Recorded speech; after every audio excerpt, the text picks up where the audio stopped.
السلام عليكم ورحمة الله وبركاته. ازيكم يا حبايبي؟ عاملين ايه؟ يا رب تكونوا بخير. رجعت لكم بفيديو جديد ولسه مكملين معاكم في مشتريات جهاز العروسة. قبل ما نبدأ الفيديو ما تنسوش تشتركوا في القناة وتفعلوا زر. ورجعت لكم يا حبايبي، وطبعا انا جبت طقم الجيلي للنيش، فانا حبيت ان انا اوريهولكم وافرجكم عليه وبرضو تقولوا لي رايكم ايه. ده الطقم بتاعنا اهو بالشكل ده زي ما انتم شايفينه.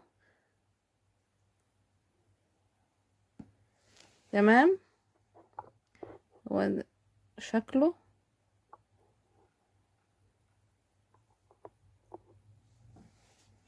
تمام. هفتحه لكم واوريهولكم. الطقم بتاعنا اهو، افتحوه بسم الله الرحمن الرحيم بالشكل ده كده.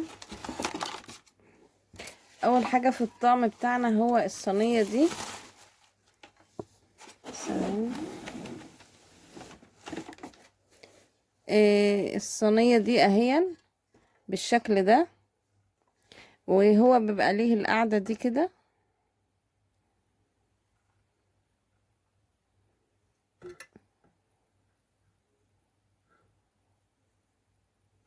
زي ما انتوا شايفين كده، هو بيبقى ازاز. بص، هي القطة مش سايباني في حالي بس. ماشي يا جماعة، معلش بقى القطة والله ما هي رحماني، يعني عايزة اقول لكم انها ورايا في كل حتة. ودي بقى البولات بتاعت طعم الجيلي، البولة دي. هو المشكلة ان انا نسيت اقفل الباب، فهي ايه دخلت ورايا وكده، معلش. البولة دي زي ما انتوا شايفين كده اهي، ده شكلها. دي اللي هو للايس كريم او الجيلي، يعني ممكن تعملي فيها ايس كريم، ممكن تعملي فيها جيلي.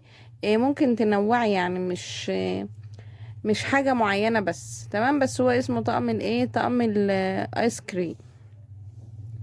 ازاز، هو ازاز بالشكل ده من جوه. من بره عليه النقشة دي زي ما انتوا شايفين. ده اول واحدة. هما طبعا 6. دي التانية.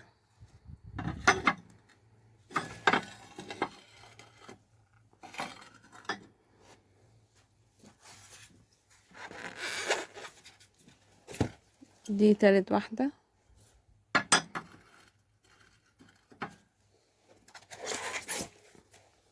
ودي التالتة اهي.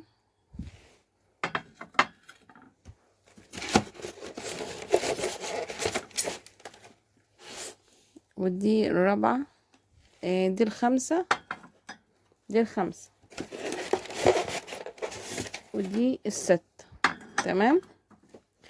هما كده صينية بست بتاع مجات. هما طبعا انت ممكن تستخدموهم لوحدهم من غير الصينية، وممكن تحطهم على الصينية كده. لو عندك ضيوف ولا حاجة انت بتحطهم في النيش.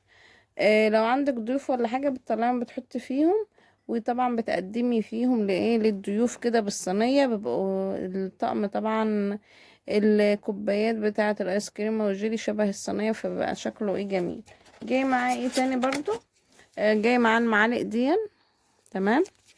هي مقفولة، ثواني افتحها لكم برضو.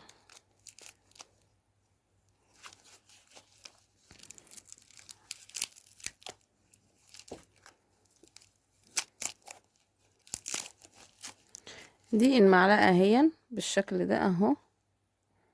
طبعا هي معلقة صغيرة، بس هي من نفس خامة الاطباق، نفس الخامة دي، نفسهم بالظبط. تمام. بتتحط كده طبعا، بتبقى كله شبه بعضه زي ما انتوا شايفين كده اهو.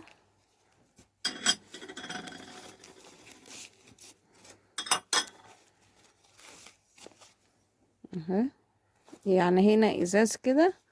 برضو بحس وانت بتاكلي ان انت ما تخافيش ان في حاجة من الرسمة تيجي في بقك. هي الرسمة من ورا. تمام.